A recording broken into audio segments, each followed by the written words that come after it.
Thanks, Dan. Almost two-thirds of people in England would support a pay-as-you-throw system of collecting household waste, according to a survey by the Local Government Association. It argues that other countries with similar schemes have seen an increase in recycling and a dramatic reduction in household waste. Here's John Brain. Let's get this bit down. Can you hold that bit? One street, two families, both generating considerable amounts of waste. Sarah Beaton is bringing up three small children. Ali Percy and James Bantz are expecting their first child in a few months. But the two households have opposing views on being charged for the amount of rubbish they throw out. We do make efforts to reduce our rubbish by composting, recycling, etc.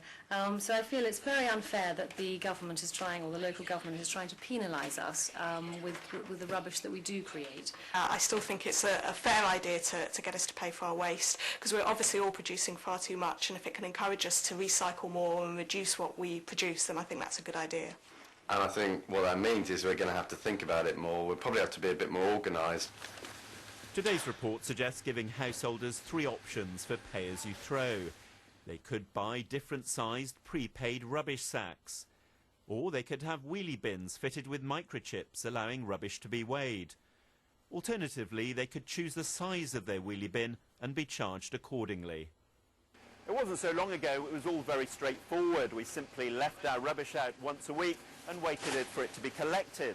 Now we're into debates about fortnightly collections, compulsory recycling and pay-as-you-throw. And it's all because as a nation we're simply running out of room for our rubbish. Britain really is the dustbin of Europe. We send more waste to landfill per person than any other country. What we need to do is increase recycling from the current levels of about 27% to 40% by 2010. But critics have branded the pay-as-you-throw proposal a stealth tax.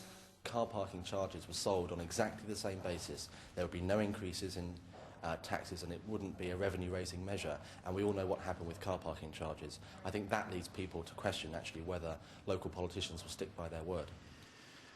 But with councils facing hefty fines from the EU for failing to cut landfill waste, there is an agreement that something has to be done about our rubbish. John Brain, BBC News.